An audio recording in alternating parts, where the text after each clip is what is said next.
জয় শ্রীহরি। প্রথমেই অমৃত কাদম্বিনী চ্যানেলের সমস্ত ভক্ত সজ্জন শ্রোতাবৃন্দের চরণে জানাই আমার সশ্রদ্ধ প্রণাম। সুপ্রিয় শ্রোতাবৃন্দ, পরম করুণাময় শ্রীহরি কলিতে অবতীর্ণ হয়েছেন গৌররূপ ধরি। এই গৌরাঙ্গের কৃপা যার লাভ হয়, তারই হৃদয়ে কৃষ্ণ প্রেম স্ফুরিত হয়।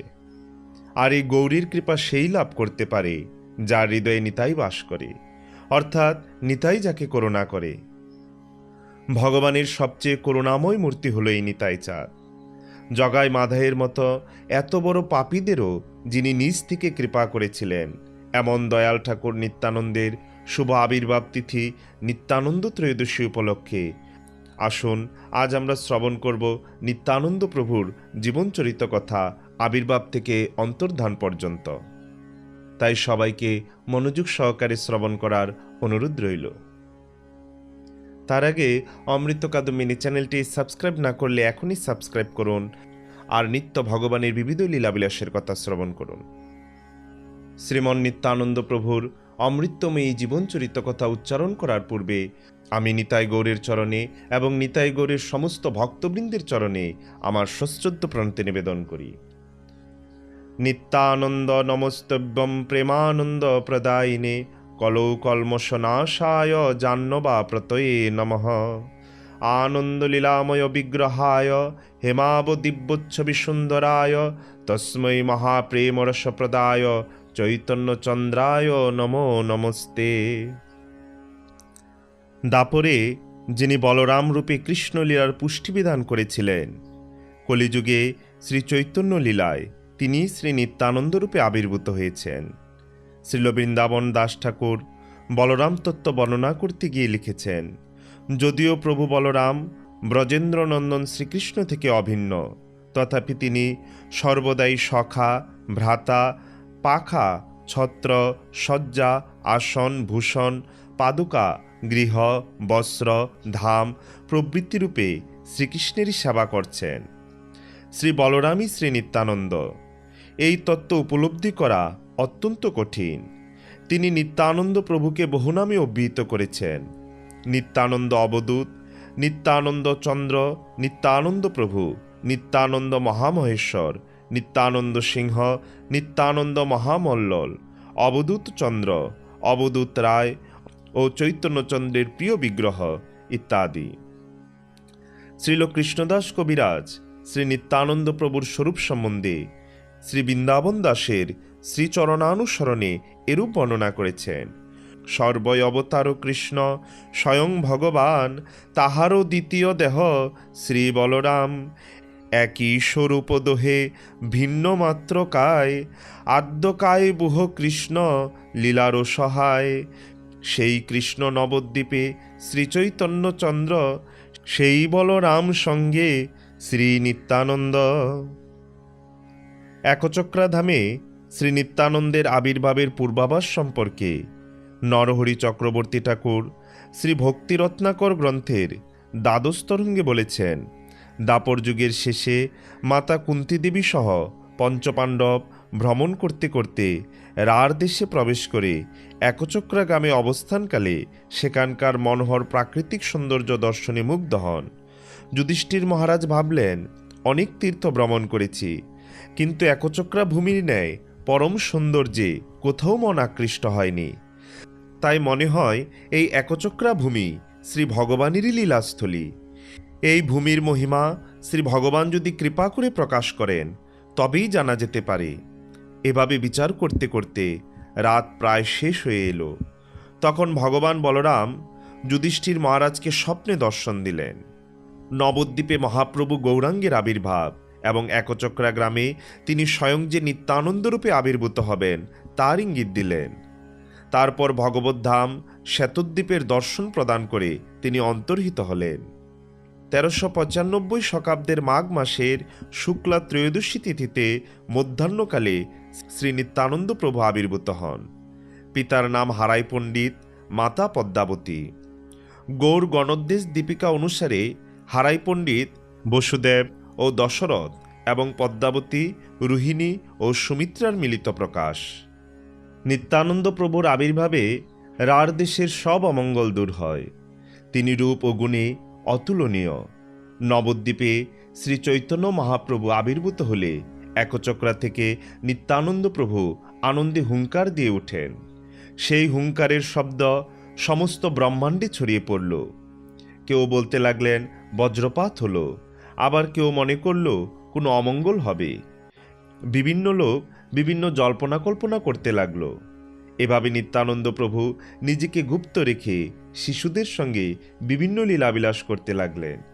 কখনো তিনি কৃষ্ণলীলার অনুকরণে দেবতাদের সভায় পৃথিবী কর্তৃক আসরিক অত্যাচারের বর্ণন, কংসের কারাগারে কৃষ্ণের জন্মলীলা, পুতনাবধ, শকট ভঞ্জন, মাখন চুরি, কালীয় দমন, ধেনুকাসুর বধ, অগাসুর বধ, বৎসাসুর বধ, গোবর্ধন ধারণ, গোপীবস্ত্রহরণ, যজ্ঞপত্নীদের দর্শন, অক্রূর কর্তৃক কৃষ্ণ বলরামকে মথুরায় আনয়ন, কংসবধ ইত্যাদি লীলা অভিনয় করতেন। কখনো রামলীলার অনুকরণে সেতুবন্ধন, লক্ষণের শক্তিশীল ইন্দ্রজিৎ বধ, আবার শিশুদের সঙ্গে কখনো বামন রূপে বলির সর্বস্ব হরণ ইত্যাদি যাবতীয় লীলা সম্পাদন করতেন। শ্রী নিত্যানন্দ প্রভু একদিন লক্ষণের ভাবে শক্তিশালী অজ্ঞান হয়ে গেলেন। তখন তার শিশু সঙ্গীরা তাকে জাগানোর চেষ্টা করতে লাগল, কিন্তু তিনি যেন শূন্যভাবে পড়ে রইলেন। তা দেখে শিশুরা ভীত হয়ে শীঘ্রই সেখানে ছুটে এলো। দেখলেন সত্যি সত্যিই যেন প্রাণশূন্য নিত্যানন্দ। কেউ বললেন শিশু ভাবাবিষ্ট হয়েছেন, কেউ বললেন অভিনয় করছে, হনুমান ঔষধ দিলে ভালো হবে। তখন কোনো শিশু হনুমানের ভাবে শীঘ্র ঔষধ নিয়ে এলেন। এক শিশু বৈদ্যবেশে সেই আনিত বৃক্ষলতার রস নিংড়িয়ে শ্রী নিত্যানন্দের নাকে দিলেন। তৎক্ষণাৎ শ্রী নিত্যানন্দ প্রভু চেতনা লাভ করে উঠে বসলেন। সকলে অবাক হয়ে বললেন, আমরা কখনো এমন খেলা দেখিনি। সকলে তখন জিজ্ঞাসা করলেন, তুমি এরকম খেলা কোথায় শিখলে? নিত্যানন্দ বললেন, আমার এসব লীলা সত্য সিদ্ধ। নিত্যানন্দের যথার্থ স্বরূপ কেউ জানতে পারল না, চিনতে না পারে কেহ বিষ্ণু মায়া বসে। এভাবে নিত্যানন্দ প্রভু শৈশব ও পৌগণ্ড অতিক্রম করে কৈশোর বয়সে পদার্পণ করলেন। তখন তার বয়স 12 বছর। নিত্যানন্দ ছিলেন হারাই পণ্ডিত ও পদ্মাবতীর একমাত্র নয়নমণি ও প্রাণস্বরূপ। নিত্যানন্দকে না দেখে তারা এক মুহূর্ত থাকতে পারতেন না। হারাই পণ্ডিত নানাবিধ কাজে থাকলেও প্রাণটি পড়ে থাকত নিত্যানন্দের প্রতি। একদিন এক বৈষ্ণব সন্ন্যাসী হারাই পণ্ডিতের গৃহে অতিথি হলেন। হারাই পণ্ডিত সন্ন্যাসীকে খুব যত্ন সহকারে সেবা করতে লাগলেন। রাতেও সন্ন্যাসী হারাই পণ্ডিতের গৃহে অবস্থান করলেন। সন্ন্যাসীকে পেয়ে নিত্যানন্দ প্রভু আনন্দে বিভোর হলেন। সমস্ত রাত্রি তার সঙ্গে কৃষ্ণ কথায় কাটালেন। নিত্যানন্দের সর্বাকর্ষণ স্বভাবে সন্ন্যাসী পরমাকৃষ্ট হলেন। তিনি নিত্যানন্দের সঙ্গ ত্যাগ করতে চাচ্ছিলেন না। পরদিন সকালে বিদায় নেওয়ার সময় সন্ন্যাসী তাকে মনের কথা ব্যক্ত করলেন। তিনি নিত্যানন্দ প্রভুকে তার পিতার কাছে ভিক্ষা চাইলেন। ব্রাহ্মণ ব্রাহ্মণী সন্ন্যাসীর কথা শুনে বিনা মেঘে বজ্রপাতের মতো মূর্ছা প্রাপ্ত হলেন। কি নিদারুণ কথা! একমাত্র প্রাণপুত্র নিত্যানন্দকে ভিক্ষা দিতে হবে। পরিশেষে ব্রাহ্মণ ব্রাহ্মণী ধৈর্য ধারণপূর্বক বিচার করলেন। পূর্বকালে মহারাজ দশরথ যেমন বিশ্বামিত্রের হাতে রাম লক্ষ্মণকে ভিক্ষা দিয়েছিলেন, তেমনি আজ এই সন্ন্যাসীর হাতে নিত্যানন্দকে সমর্পণ করব, নতুবা আমাদের পরম অধর্ম হবে। ব্রাহ্মণ ব্রাহ্মণী কাঁদতে কাঁদতে নিত্যানন্দকে অর্পণ করলেন এবং অনুনয়ের সঙ্গে বললেন, আমাদের একমাত্র প্রাণটি আপনাকে দিলাম, আপনি সর্বোত্তভাবে একে রক্ষণাবেক্ষণ করবেন। সন্ন্যাসীর সঙ্গে শ্রী নিত্যানন্দ তীর্থভ্রমণে চললেন। শ্রী চৈতন্য ভাগবতের আদিখণ্ডের 9ম অধ্যায়ে নিত্যানন্দের তীর্থভ্রমণ প্রসঙ্গে বিস্তৃত বর্ণনা রয়েছে। নিত্যানন্দ প্রভু তৈর্থিক সন্ন্যাসীর সঙ্গে প্রথমে বীরভূম জেলার বক্রেশ্বর তীর্থে গমন করে সেখানে শিব দর্শন করেন। তারপর শিব রাজধানী কাশীতে গমন করে গঙ্গা দর্শনপূর্বক স্নান পানাদি করলেন। সেখান থেকে প্রয়াগে, তারপর পূর্ব জন্মস্থান মথুরায় গমন করলেন। সেখানে স্নান করে ব্রজের দ্বাদশ বন ভ্রমণ করেন। তারপর মদন গোপাল দেব দর্শন করে হস্তিনাপুর গিয়ে বলরামের স্মৃতিচিহ্ন দর্শন করে প্রণাম করেন। সেখান থেকে দ্বারকা, অযোধ্যা, নৈমিষারণ্য ও বিভিন্ন তীর্থ দর্শন করে পশ্চিম ভারতে গমন করে মাধবেন্দ্রপুরীর দর্শন লাভ করেন। উভয়ের দর্শনে উভয়ের হৃদয়ে প্রেম সমুদ্রে যেন উতলে উঠল। উভয়ের অপূর্ব প্রেমাবেশ দর্শনে ঈশ্বরপুরী প্রভৃতি শিষ্যগণ বিস্মিত হলেন। নিত্যানন্দ প্রভুকে পেয়ে শ্রী মাধবেন্দ্র পুরীপাদ অত্যন্ত আনন্দিত হয়ে বলেছিলেন, মাধবেন্দ্র বলে প্রেমে না দেখিলু কোথা, সেও মোর সর্বতীর্থ হেন প্রেম যথা। জানিলু কৃষ্ণেরও কৃপা আছে মোর প্রতি, নিত্যানন্দ হেন বন্ধু পাইনু সংহতি। যে সে স্থানে যদি নিত্যানন্দ সঙ্গ হয়, সেই স্থান সর্বতীর্থ বৈকুণ্ঠাদিময়। নিত্যানন্দ হেন ভক্ত শুনিলে শ্রবণে, অবশ্য পাইবে কৃষ্ণ চন্দ্র সেও জানে। পরস্পর পরস্পরের দর্শনে আনন্দে মূর্ছিত হলেন। তাদের আনন্দ মূর্ছা ভঙ্গ হলে তারা পরস্পরের গলা ধরে আনন্দে রোদন করতে লাগলেন। তারা দুজনেই দিন রাত আনন্দে বিভুল থাকতেন। উভয়ে একত্রে কৃষ্ণ কথারঙ্গে তীর্থ পর্যটন করতে লাগলেন। কিছুদিন নিত্যানন্দ প্রভু শ্রী মাধবেন্দ্রপুরীর সঙ্গে পরম সুখে কৃষ্ণ কথায় অতিবাহিত করলেন। তারপর শ্রী নিত্যানন্দ প্রভু সেতু বন্দনাদি তীর্থ দর্শনে চললেন। এভাবে তিনি ধনুষতীর্থ, বিজয়নগর, অবন্তী দেশ ও গোদাবরী প্রভৃতি দর্শন করে পুরীধামে এলেন। শ্রী জগন্নাথ দর্শনে প্রেমাবিষ্ট হয়ে নিত্য গীত করলেন। কয়েকদিন সেখানে অবস্থানের পর তিনি গঙ্গাসাগর তীর্থে এলেন। সেখান থেকে শ্রী ব্রজমণ্ডলে আগমন করলেন। ব্রজধামে এসে শ্রী নিত্যানন্দ প্রভু এক অপূর্ব প্রেমাবস্থা প্রাপ্ত হলেন। নিরবধি বৃন্দাবনে করেন বসতি, কৃষ্ণেরও আবেশে না জানেন দিবারাতি। আহারও নাহিক কদাচিত দুগ্ধ পান, সেহ যদি অযাচিত কেহ করে দান।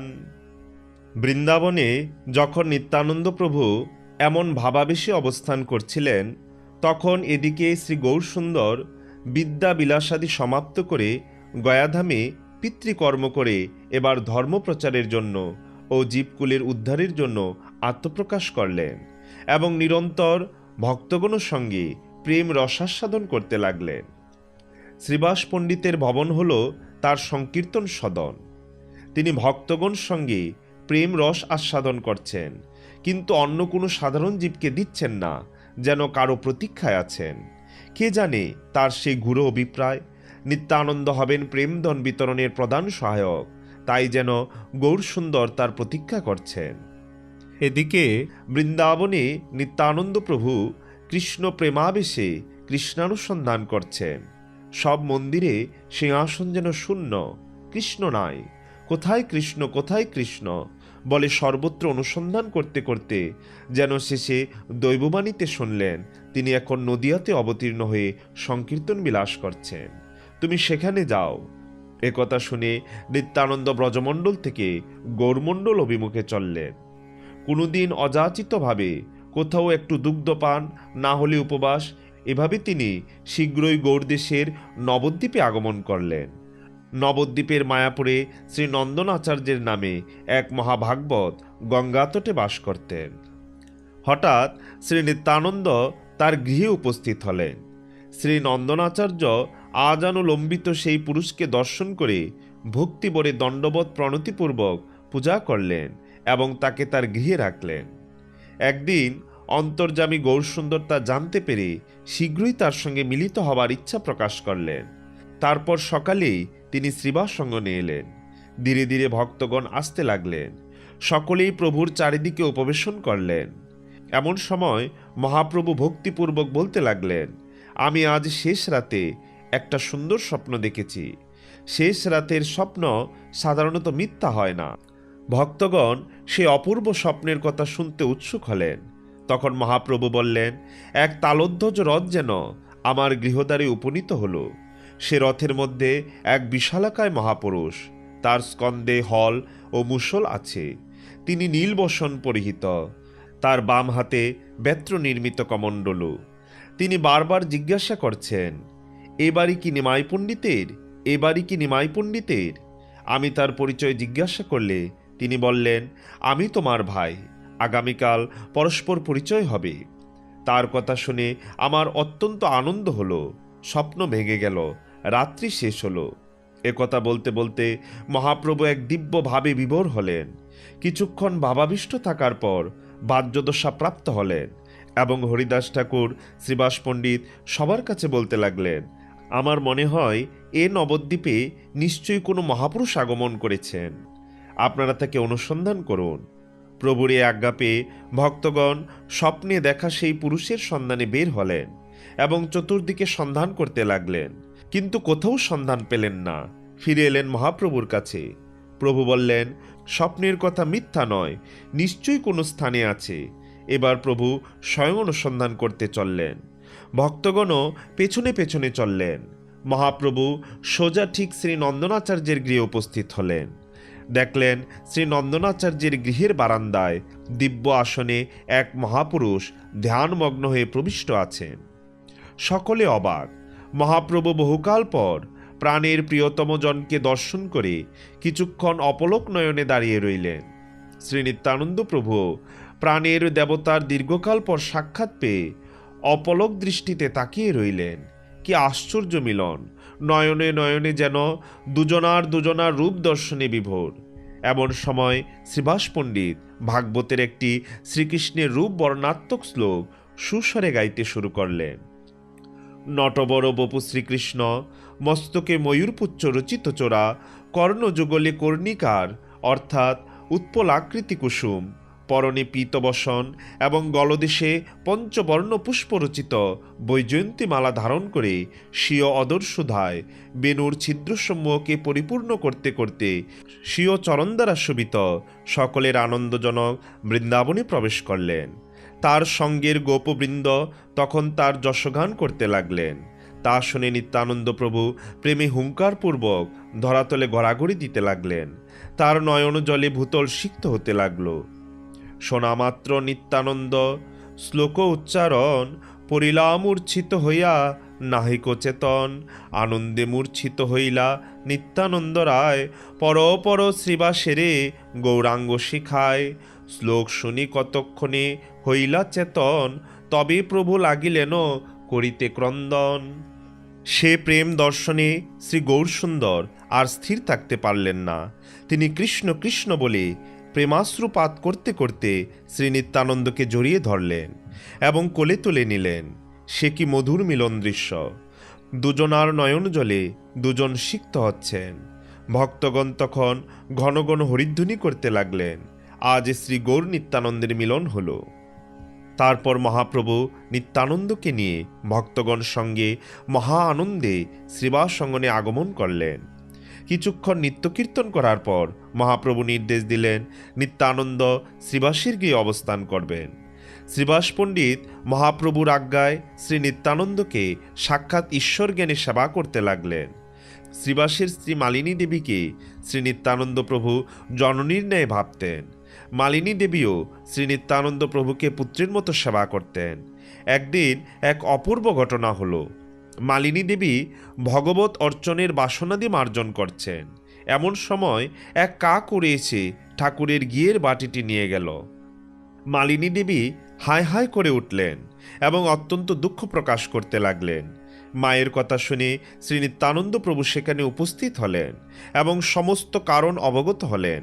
তখন মালিনী দেবীকে বললেন, মা, তুমি দুঃখ করো না, আমি এক্ষুনি তোমার বাটি এনে দেব। একথা বলে তিনি কাককে আহ্বান করে ঠাকুরের ঘৃত বাটি এনে দিতে বললেন। নিত্যানন্দের আদেশে কাকটি শীঘ্রই ঘৃত বাটিটি কোথা হতে এনে দিয়ে উড়ে গেল। সকলে দেখে অবাক যে নিত্যানন্দ প্রভু ত্রিলোকের অধীশ্বর, তার পক্ষে অসম্ভব কি? চতুর্দশ ভুবন পালন শক্তি যার, কাক স্থানে বাটি আনে কি মহত্ব তার! একদিন শ্রী গৌরসুন্দর নিত্যানন্দ প্রভুকে জিজ্ঞাসা করলেন, হে শ্রীপাদ, কাল পূর্ণিমা তিথি, ব্যাস পূজা দিবস, তুমি কোথায় ব্যাস পূজা করবে? তখন নিত্যানন্দ প্রভু শ্রীবাস পণ্ডিতের হাত ধরে বললেন, এ বামনের ঘরে। শ্রীবাস পণ্ডিত ব্যাস পূজা মহোৎসবের সব আয়োজন করলেন। অধিবাস দিবসে সুসজ্জিত ব্যাস পূজা মণ্ডপে প্রাতকাল থেকে কীর্তন আরম্ভ হলো।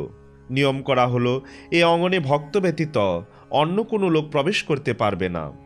আরম্ভ হলো গৌর নিত্যানন্দ দুই ভাইয়ের মহানিত্য সংকীর্তন। ব্যাস পূজা অধিবাস উল্লাস কীর্তন, দুই প্রভু নাচে বেরি, গায় ভক্তগণ।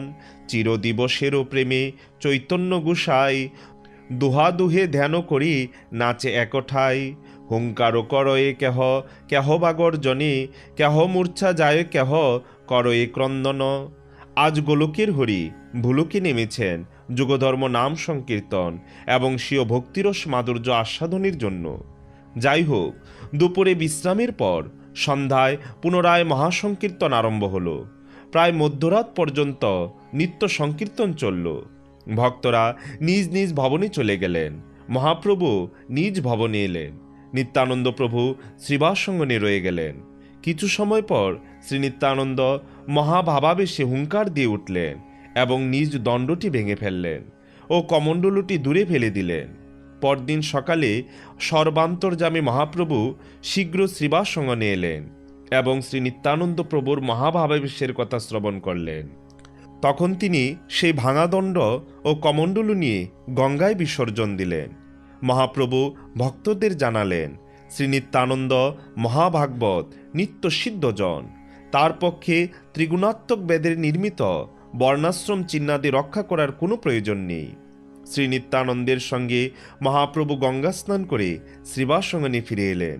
শ্রীবাস পণ্ডিত দুই প্রভুকে নববস্ত্র পরিধান করতে দিলেন। আজ বেশ পূজা দিবস। ভক্তগণ মহাসংকীর্তন আরম্ভ করলেন। সঙ্গে সঙ্গে মৃদঙ্গ মধুর বাদন হতে লাগল। শ্রীবাস সঙ্গনে যেন স্বয়ং আনন্দ মূর্তিমান অবতীর্ণ হয়েছেন।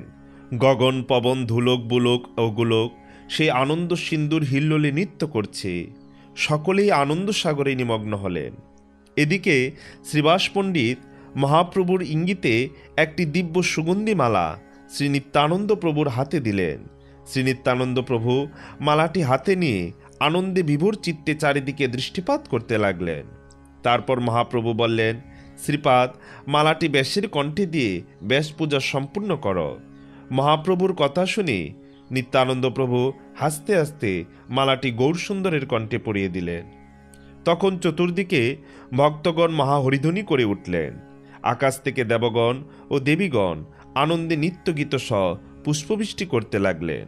এবার গৌরসুন্দর শ্রী নিত্যানন্দ প্রভুকে সরবজরূপ দর্শন করালেন। নিত্যানন্দ প্রভু সেই দিব্যস্বরূপ দর্শনে আনন্দে প্রেমমূর্ছা গেলেন। তখন গৌরসুন্দর শ্রী নিত্যানন্দের শ্রীঅঙ্গ স্পর্শ করে বললেন, শ্রীপাদ, তুমি স্থির হও। যে সংকীর্তন প্রচারের জন্য তুমি অবতীর্ণ হয়েছ তা সিদ্ধ হল। তুমি প্রেম ভক্তি ধনের আধার। তা হতে তুমি যদি লোককে কিছু দাও তবেই তারা প্রেম লাভ করতে পারে। শ্রী নিত্যানন্দ প্রভু বাহ্যদশা লাভ করে প্রেমের ক্রন্দন করতে লাগলেন। তখন মহাপ্রভু সকলকে বললেন, আজ ব্যাস পূজা পূর্ণ হল, তোমরা সকলে হরিকীর্তন করো। একথা বলে দুই ভাই নৃত্য করতে লাগলেন। চারিদিকে ভক্তগণও কীর্তন করতে লাগলেন। মালিনী দেবীর সঙ্গে সচিমাতা নিবৃতে বসে এই সকল লীলা দর্শন করতে লাগলেন। সংকীর্তন শেষে ব্যাস পূজার প্রসাদ শ্রীবাস পণ্ডিত ভক্তদের মাঝে বিতরণ করলেন। ব্যাস পূজার পর একদিন গৌরসুন্দর শ্রীবাস পণ্ডিতের ভ্রাতা শ্রী রাম পণ্ডিতকে শান্তিপুরে শ্রী অদ্বৈত আচার্যের নিকট প্রেরণ করলেন। শ্রী রাম পণ্ডিত অদ্বৈত ভবনে এসে শ্রী নিত্যানন্দের আগমন বার্তা জানালেন। অদ্বৈত আচার্য শীঘ্রই গৌরসুন্দর ও শ্রী নিত্যানন্দের শ্রীচরণ দর্শনে চললেন। শ্রী গৌরসুন্দর অদ্বৈত আচার্যের মনোগত যেসব সংকল্প তা বলতে লাগলেন। তা শ্রবণ করে আনন্দে শ্রী গৌর পাদপদ্ম যুগল মহার্চন করলেন। তারপর মহাপ্রভু ভগবত মন্দিরে প্রবেশপূর্বক বিষ্ণু খট্টায় উপবেশন করলেন। নিত্যানন্দ প্রভু শিরে ছত্র ধারণ করলেন। অদ্বৈত প্রভু স্তুতিপাঠ করতে লাগলেন। গদাধর পণ্ডিত তাম্বুল প্রদান ও শ্রীবাস চামর ব্যঞ্জন করতে লাগলেন। এভাবে প্রত্যেক ভক্তই প্রভুর কিছু না কিছু সেবা করতে লাগলেন। একদিন মহাপ্রভু শ্রীবাস পণ্ডিতকে নিত্যানন্দ সম্বন্ধে জিজ্ঞাসা করলেন।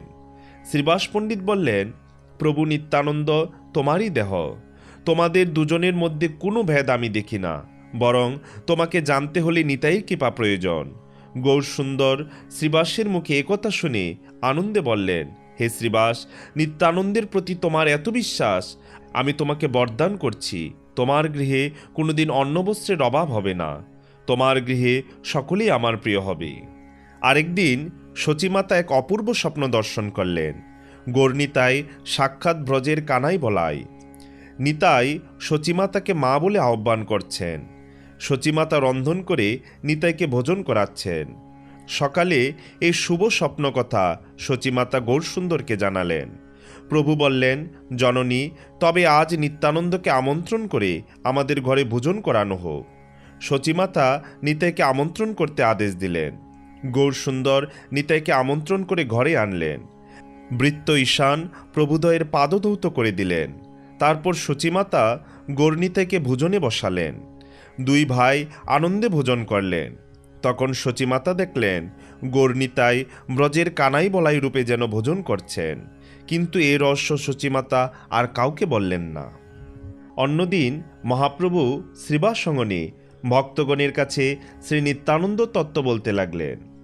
নিত্যানন্দ আমার প্রকাশ বিগ্রহ স্বরূপ, আমা হতে কিছুমাত্র ভেদ নাই।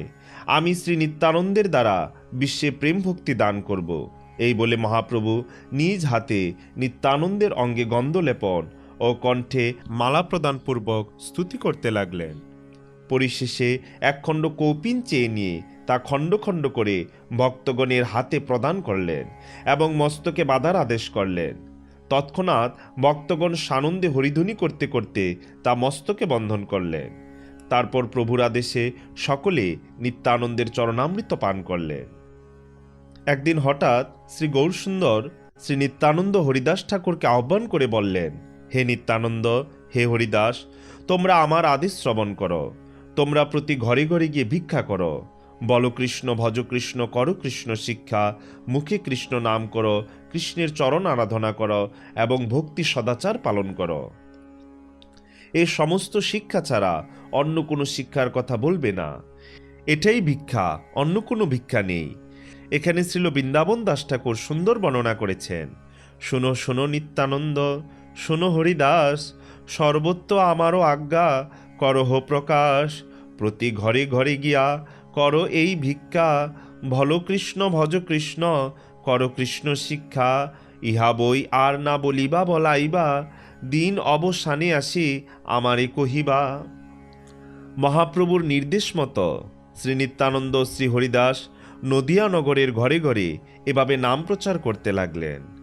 অনেক লোক নানা প্রকার কটাক্ষ ও কুৎসা রটনা করতে লাগলেন। আবার অনেক সজ্জন ব্যক্তি এ প্রচারকে উত্তম বলে প্রশংসা করতে লাগলেন। সে সময় নদিয়ার কোতোয়ালের কাজ করত জগাই মাধাই। তারা ভীষণ পাপী, মদ পানে সর্বদা বিভোর থাকত। ব্রাহ্মণকুলে তাদের জন্ম। একদিন গঙ্গার পাড়ে দুই মহাপাপী মদ্যপানে বিভোর হয়ে আছে। দয়াল ঠাকুর নিত্যানন্দ মনে মনে বিচার করলেন, এই দুজনকে অবশ্যই উদ্ধার করতে হবে। নিত্যানন্দ তাদের সম্মুখে উপস্থিত হলেন এবং প্রভুর নির্দেশ জ্ঞাপন করলেন, বলো কৃষ্ণ, ভজ কৃষ্ণ, করো কৃষ্ণ শিক্ষা। দুই মাতাল নিত্যানন্দের আদেশ শুনে ক্ষিপ্ত হয়ে উঠল। আরক্ত নয়নে বলল, তোর নাম কি? নিত্যানন্দ প্রভু জবাব দিয়ে বললেন, নাম অবধূত। জগাই মাধাই বলল, তুই কি বলছিস? নিত্যানন্দ প্রভু বললেন, আমি হরিনাম করতে বলছি। একথা শুনে মাদাই ক্ষিপ্ত হয়ে বলল, শালা, আমাদের প্রতি আবার উপদেশ? এই বলে ভাঙা হাড়ির টুকরো ছুঁড়ে মারল নিত্যানন্দের মাথায়। ঢিলের আঘাতে মাথা থেকে ধরধর করে রক্ত পড়তে লাগলো। তবুও নিত্যানন্দ প্রভু অনুনয় করে বলতে লাগলেন, আমায় মেরেছিস তাতে ক্ষতি নেই, তোরা একবার হরি হরি বল। মাধাই পুনরায় মারতে উদ্যত হলো। জগাই তখন মাদাইয়ের দুখানি হাত চেপে ধরে বলল, ভাই, বিদেশি সন্ন্যাসী মেরে লাভ নেই। এদিকে ভক্তগণ মহাপ্রভুর কাছে এই সংবাদ জানালেন। প্রভু তো শোনা মাত্রই ভক্তগণ সহ সেখানে উপস্থিত হলেন এবং নিত্যানন্দের কপালে রক্তের ধারা দেখে ক্রোধাবিষ্ট হয়ে সুদর্শন চক্রকে আহ্বান করলেন। মহাতেজময় সুদর্শন তৎক্ষণাৎ সেখানে উপস্থিত হলেন। দুই পাপী তা দেখে ভয়ে কম্পমান। নিত্যানন্দ প্রভু অমনি প্রভুর করপদ্ম ধরে বলতে লাগলেন, হে প্রভু, ক্রোধ সংবরণ করো। আমি অনুনয় করছি, তুমি অস্ত্র ধরো না। নাম প্রেম দিয়ে দুই পাপীকে উদ্ধার করো। করুণা ঘন নিত্যানন্দের একথা শ্রবণে শ্রী গৌরসুন্দর দ্রবীভূত হলেন। তিনি সুদর্শনকে চলে যেতে বললেন। তারপর তিনি যখন শুনলেন যে মাধাই নিত্যানন্দকে মারতে উদ্যত হলে জগাই তাকে রক্ষা করেছে। তখন করুণাময় প্রভু জগাইকে ডেকে বললেন, জগাই, তুই আমার দিব্যস্বরূপ দর্শন কর। এই বলে মহাপ্রভু তাকে দিব্য চতুর্ভুজ নারায়ণ রূপ দর্শন করালেন। জগাই সে দিব্য রূপ দর্শন করে মহাপ্রভুর চরণতলে লুটিয়ে পড়ল এবং স্তুতি করতে লাগল। কিন্তু মাধাই কিছুই দেখতে পেল না। জগাই বলল, আমরা দুই ভাই, আমাকে যেমন কৃপা করলে তেমনি মাধাইকেও করো।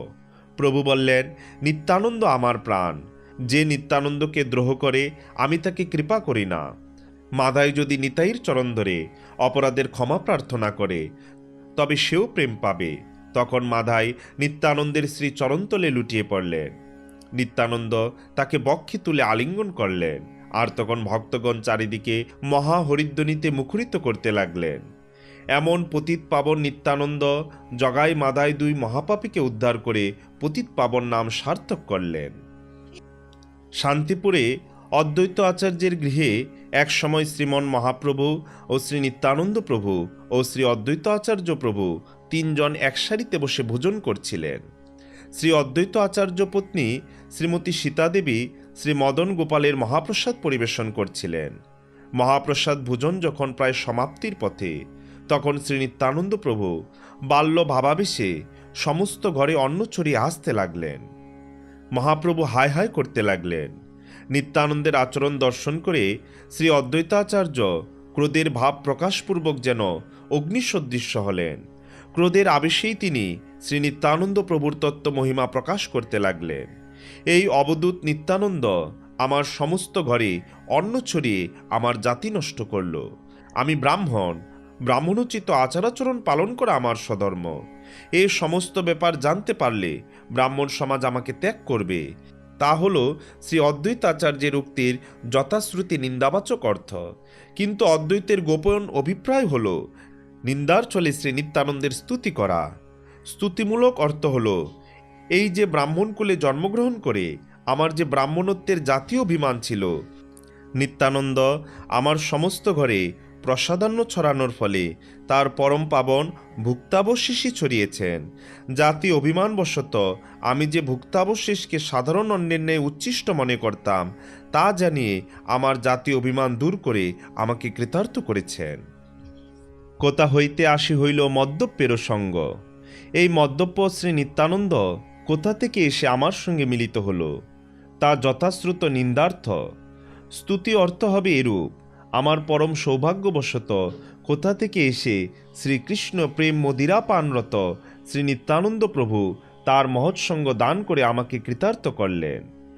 গুরু নাহি বলই সন্ন্যাসী। যথাশ্রুত নিন্দার্থ হল, এই নিত্যানন্দের কোনো গুরু নেই, অথচ নিজেকে সন্ন্যাসী বলে প্রচার করে, সুতরাং ভণ্ড।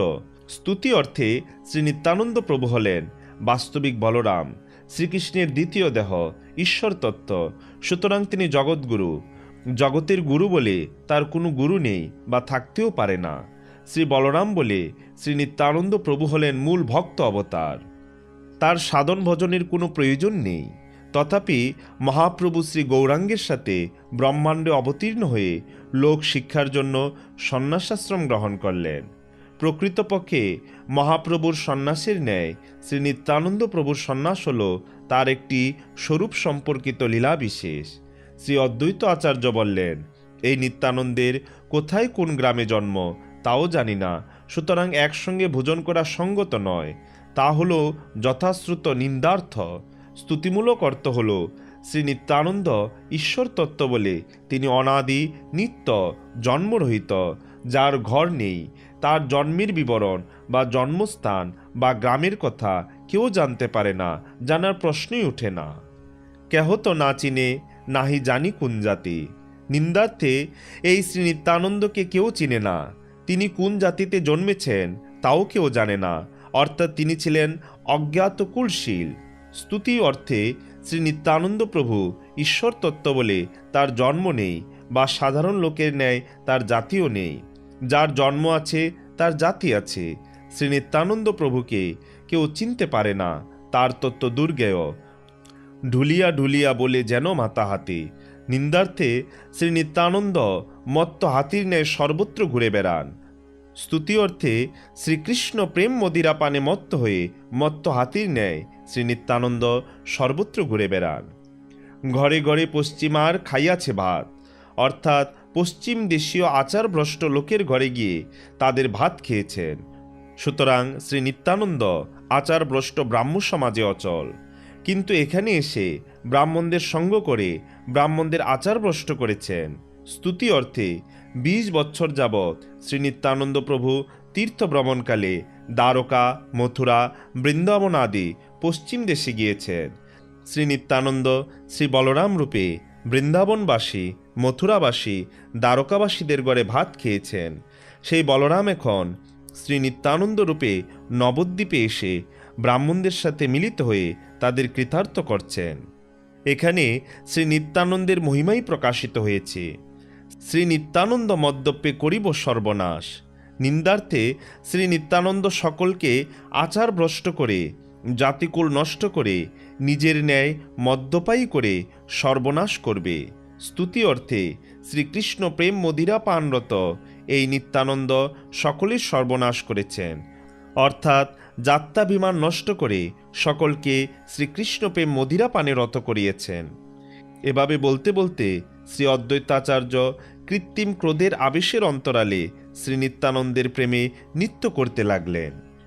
অদ্বৈতাচার্যের হাস্যোদ্দীপক আচরণ দেখে মহাপ্রভু নিত্যানন্দ প্রভু হাসতে লাগলেন। নিত্যানন্দ প্রভু সম্বন্ধে অদ্বৈতাচার্য যা বলেছেন তা শুনতে নিন্দাসূচক হলেও বাস্তবিক পক্ষে তা ছিল স্তুতি। শ্রী অদ্বৈতাচার্য প্রভু তার নিজস্ব ভঙ্গিতে সেই স্তুতিকে নিন্দার আচরণে আবৃত করেছিলেন। এই ভঙ্গিটি ছিল সকলের হাস্যোদ্দীপক। শ্রী নিত্যানন্দ সম্বন্ধে শ্রী অদ্বৈতাচার্যের উক্তি ছিল প্রীতিময়ী। তাতেই নিত্যানন্দ হাসতে হাসতে অদ্বৈতকে প্রীতিময়ী উপেক্ষাসূচক আঙ্গুষ্ঠ প্রদর্শন করিয়েছিলেন। অতঃপর অদ্বৈতাচার্য বাহ্য চেতনা প্রাপ্ত হয়ে শ্রী নিত্যানন্দ প্রভুকে আলিঙ্গন করলেন। শ্রীমন মহাপ্রভু গৌরচন্দ্র জীবোদ্ধারের জন্য গৃহত্যাগ করে সন্ন্যাস গ্রহণের অভিপ্রায় করলে শ্রী নিত্যানন্দ প্রভু তা বুঝতে পারলেন। মহাপ্রভু শীঘ্রই গৃহত্যাগ করবেন জেনে শ্রী নিত্যানন্দ প্রভু মহাদুঃখ বিষাদে মুহ্যমান হলেন। তারপর এক সময় গৌরচন্দ্র নিত্যানন্দকে নিয়ে নিবৃত্তে গেলেন এবং তার হাত ধরে বসে হৃদয়ের কথা বলতে লাগলেন। মহাপ্রভু বললেন, আমি শিখাসূত্র পরিত্যাগপূর্বক সন্ন্যাস গ্রহণ করে জগৎজীবকে উদ্ধার করব, গৃহস্থ আশ্রম ত্যাগ করব। আমার মনের কথা তোমাকে বললাম। তুমি আমাকে যা করাও আমি তাই করি। তুমি আমাকে সন্ন্যাস গ্রহণের বিধান দাও। মহাপ্রভু বললেন, শ্রীপাদ, তুমি যদি জগতের উদ্ধার চাও তাহলে আমাকে এ কার্যে বাধা দিবে না এবং এ কার্যের জন্য কখনো মনে দুঃখও করবে না। মহাপ্রভুর মুখে তার সন্ন্যাসের কথা শুনে নিত্যানন্দ প্রভুর অন্তর যেন বিদীর্ণ হল। তিনি যে কোন বিধি মহাপ্রভুকে দিবেন সে সম্পর্কে কোনো বাক্যই তার মুখে আসেনি, কিন্তু তিনি বুঝতে পারলেন যে মহাপ্রভু সন্ন্যাস গ্রহণ অবশ্যম্ভাবী। নিত্যানন্দ প্রভু বললেন, তুমি স্বতন্ত্র ইচ্ছাময়, কে তোমাকে নিষেধ করতে পারে? তুমি সর্বলোকনাথ, তুমি জানো জগতের কিভাবে উদ্ধার হবে। তুমি জগতের জন্য যা ইচ্ছা করবে তাই সুনিশ্চিত। তথাপিও তুমি একবার সকল ভক্তের নিকট তোমার মনের অভিলাষ ব্যক্ত করো। কে কি বলে তা শ্রবণ করো, তারপর তোমার যা ইচ্ছা তাই তুমি করো। নিত্যানন্দ প্রভুর কথায় সন্তুষ্ট হয়ে মহাপ্রভু তাকে আলিঙ্গন করলেন। এভাবে নিত্যানন্দ প্রভুর সাথে আলোচনা করে মহাপ্রভু ভক্তগণের কাছে গেলেন। মহাপ্রভু গৃহ ছাড়বেন জেনে নিত্যানন্দ প্রভু নির্বাক হলেন। তিনি চিন্তা করলেন, মহাপ্রভু সন্ন্যাস গ্রহণ করলে সচিমাতা কিভাবে প্রাণ ধারণ করবেন, কিভাবে দিবারাত্রি অতিবাহিত করবেন। এভাবে চিন্তা করতে করতে তিনি কখনো কখনো মূর্ছিত হতেন, আর কখনো বা সচিমাতার অসহায়তার কথা চিন্তা করে তিনি নির্জনে বাস করে কান্না করতেন। যেদিন মহাপ্রভু সন্ন্যাস গ্রহণ করবেন সেদিন সচিমাতা, গদাধর, ব্রহ্মানন্দ, চন্দ্রশেখরাচার্য ও মুকুন্দ এই 5 জনকে জানাবার জন্য মহাপ্রভু নিত্যানন্দ প্রভুকে নির্দেশ দিলেন। মহাপ্রভুর সন্ন্যাসের কথা নিত্যানন্দ প্রভু উক্ত 5 জনের কাছে জানালেন। মহাপ্রভুর গৃহত্যাগের পরের দিন শ্রী নিত্যানন্দ প্রভু গদাধর, মুকুন্দ দত্ত, শ্রী চন্দ্রশেখরাচার্য এবং ব্রহ্মানন্দকে নিয়ে কটুয়ায় কেশব ভারতীর আশ্রমে মহাপ্রভুর সঙ্গে মিলিত হয়েছিলেন। মহাপ্রভু 1431 শকাব্দে মাঘ মাসের সংক্রান্তি দিনে পূর্ণিমা তিথিতে কেশব ভারতীর নিকট পরম পবিত্র সন্ন্যাস মন্ত্র গ্রহণ করে শ্রীকৃষ্ণ চৈতন্য নাম ধরেন। তারপর 3 দিন যাবৎ অনিদ্রায় অনাহারে বৃন্দাবনে গমনাবেশে রার দেশে পরিভ্রমণ করেন। কিন্তু এ সময় প্রেমোন্মাদ মহাপ্রভু শ্রীকৃষ্ণ চৈতন্যদেবের কোনো অনুসন্ধান ছিল না। শ্রী নিত্যানন্দ প্রভু, চন্দ্রশেখরাচার্য এবং মুকুন্দ এই 3 জন মহাপ্রভুর পশ্চাৎ অনুসরণ করেছিলেন। কতগুলো গোপবালক গোচারণকালে মহাপ্রভুকে দর্শন করে আনন্দে হরি হরি বলে উচ্চস্বরে ধ্বনি করলেন। মহাপ্রভু তাদের অনেক ভাগ্যবান বলে প্রশংসা করলেন। শ্রী নিত্যানন্দ প্রভু তাদের গোপনে শিখিয়ে দিলেন যে মহাপ্রভু তাদের কাছে বৃন্দাবনে যাবার পথের কথা জিজ্ঞাসা করলে যেন গঙ্গা তীরের পথ দেখিয়ে দেয়। পরে মহাপ্রভু তাদের কাছে বৃন্দাবনের পথ জানতে চাইলে শিশুরা গঙ্গা তীরের পথ দেখিয়ে দিল। নিত্যানন্দ প্রভু চন্দ্রশেখর আচার্য রত্নকে বললেন, তুমি শান্তিপুরে গিয়ে অদ্বৈতাচার্যকে মহাপ্রভুর সন্ন্যাসের খবর জানিয়ে বলো যে তিনি যেন নৌকা নিয়ে এসে গঙ্গা তীরে অবস্থান করেন। আমি মহাপ্রভুকে নৌকায় তুলে শান্তিপুরে নিয়ে যাব। শান্তিপুর থেকে তুমি নবদ্বীপে নিয়ে গিয়ে আমার জননী ও ভক্তদের নিয়ে শান্তিপুরে শ্রী অদ্বৈত গৃহে আসবে। চন্দ্রশেখরাচার্যকে পাঠিয়ে শ্রী নিত্যানন্দ প্রভু বৃন্দাবনে গমনাবেশে আবিষ্ট মহাপ্রভুর সামনে এসে নিজের পরিচয় দিলেন। কারণ গত 3 দিন যাবৎ শ্রী নিত্যানন্দ ও অন্যান্য সকলে মহাপ্রভুর পেছনে থাকলেও ভাবাবেশজনিত তন্ময়তাবশত মহাপ্রভু তাদের দেখতে পাননি। নিত্যানন্দ প্রভুর কথা শুনে মহাপ্রভু জিজ্ঞাসা করলেন, শ্রীপাদ, তোমার কোথা হতে আগমন? নিত্যানন্দ প্রভু মহাপ্রভুকে বললেন, তোমার সঙ্গে বৃন্দাবন যাব। নিত্যানন্দের কথা শুনে মহাপ্রভু জিজ্ঞাসা করলেন, প্রভু, কবে কত দূর আছে বৃন্দাবন? তেহ কহে কর এই যমুনা দর্শন। এত বলি তারে নিল গঙ্গা সন্নিধানে, আবেশে প্রভুর হইল যমুনা জ্ঞানে।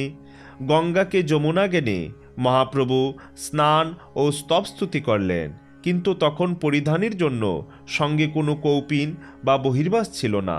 এমন সময় শ্রী অদ্বৈতাচার্য প্রভু নতুন কৌপিন ও বহির্বাস নিয়ে নৌকায় সেখানে উপস্থিত হলেন। হঠাৎ শ্রীমন মহাপ্রভু তাকে দেখে প্রশ্ন করলেন, তুমি তো অদ্বৈত গোসাই, হেতা কেন আইলা? আমি বৃন্দাবনে, তুমি কেমতে জানিলা? আচার্য কহে, তুমি যাহা সেই বৃন্দাবন, মোরো ভাগ্য গঙ্গা তীরে তোমার আগমন। মহাপ্রভু গঙ্গা তীর শুনে চমকে উঠলেন। অদ্বৈতাচার্যের কথায় মহাপ্রভুর আবেশ কেটে গেল, তার বাহ্য স্মৃতি ফিরে এলো। তারপর মহাপ্রভু নিত্যানন্দকে বললেন, প্রভু কহে, নিত্যানন্দ আমারে বঞ্চিলা, গঙ্গায় আনিয়া মোরে যমুনা কহিলা। আচার্য কহে, মিথ্যা নহে শ্রীপাদ বচন, যমুনাতে স্নান তুমি করিলা এখন। গঙ্গায় যমুনা বহে হইয়া এক ধার, পশ্চিমে যমুনা কহে পূর্বে গঙ্গাধার। পশ্চিম ধারে যমুনা বহে তাহা কইলা স্নান, আর্দ্র কৌপিন ছাড়ি শুষ্ক কর পরিধান। প্রেমাবেশে 3 দিন আছো উপবাস, আজি মোর ঘরে ভিক্ষা চলো মোর বাস।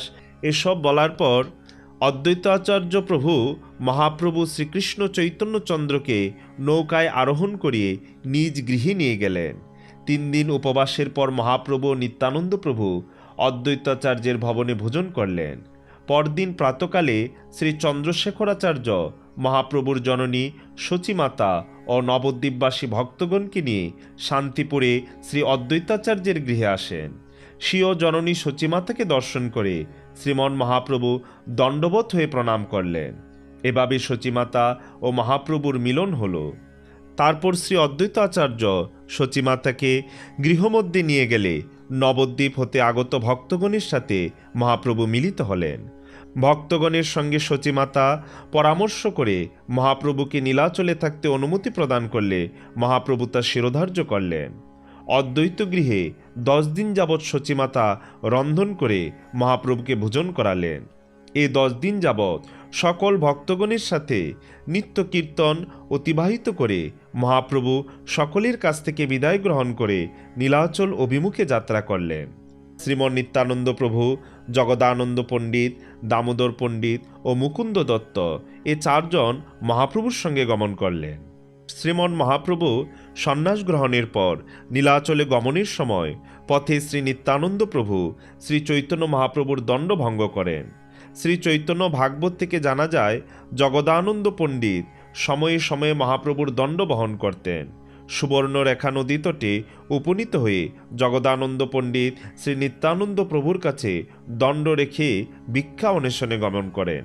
দণ্ড হাতে নিয়ে নিত্যানন্দ প্রভু তাকে উদ্দেশ্য করে বললেন, যে মহাপ্রভুকে আমি সর্বদা আমার হৃদয়ে বহন করি, তুমি কিনা সেই প্রভুকে তোমার বাহক সাজিয়ে তার উপর কর্তৃত্ব করছো। হে দণ্ড, তুমি অপরাধ করছো, তুমি আর তোমাকে মহাপ্রভুর দ্বারা বহন করাবে না।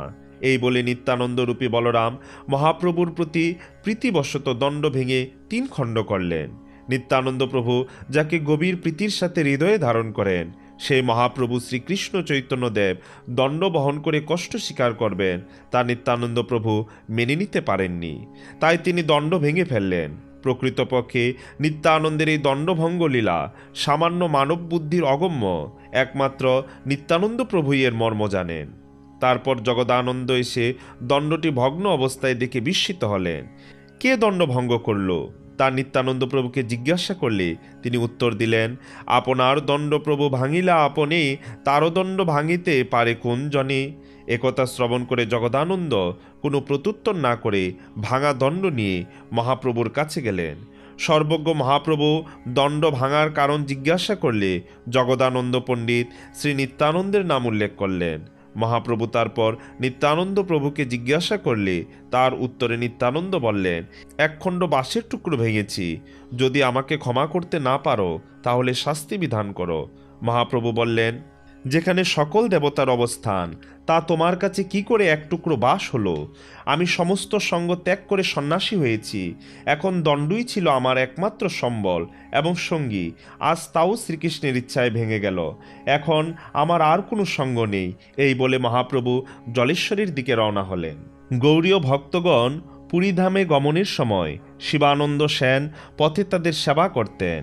পথ চলাকালীন পথের সন্ধান, ঘাটি সমাধান, আহার, বাসস্থানাদি সবই শিবানন্দ সেন ব্যবস্থা করতেন। একদিন এক ঘাটিতে পথকর আদায়ের এক কর্মচারী পুরীগামী সকল ভক্তকেই আটক করলেন।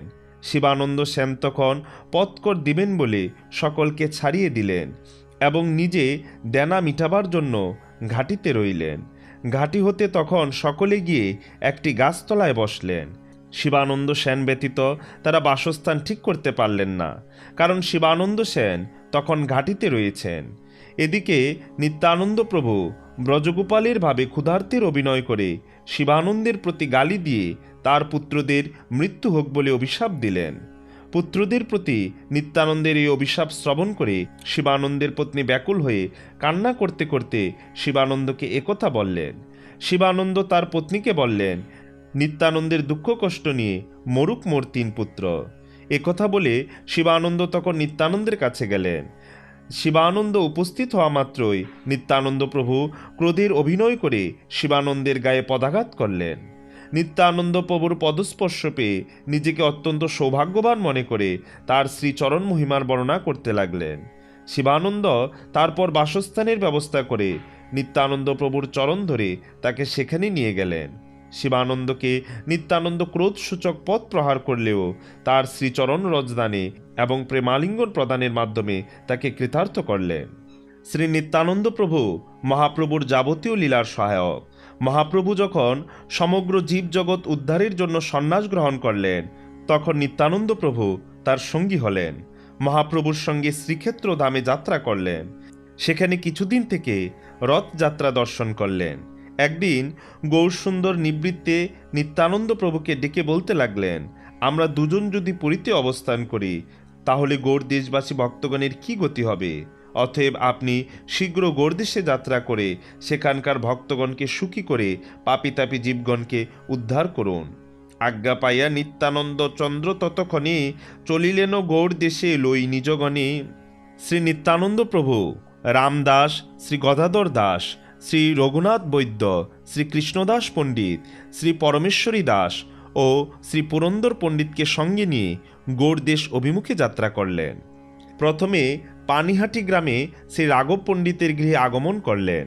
ক্রমে গৌড়দেশবাসী ভক্তগণও সেখানে আগমন করলেন। শ্রী নিত্যানন্দ প্রভু প্রতিদিন সংকীর্তন মহোৎসব করতে লাগলেন। একদিন রাঘব পণ্ডিতকে বললেন, আজ কদম্ব ফুলের মালা পরিধান করব।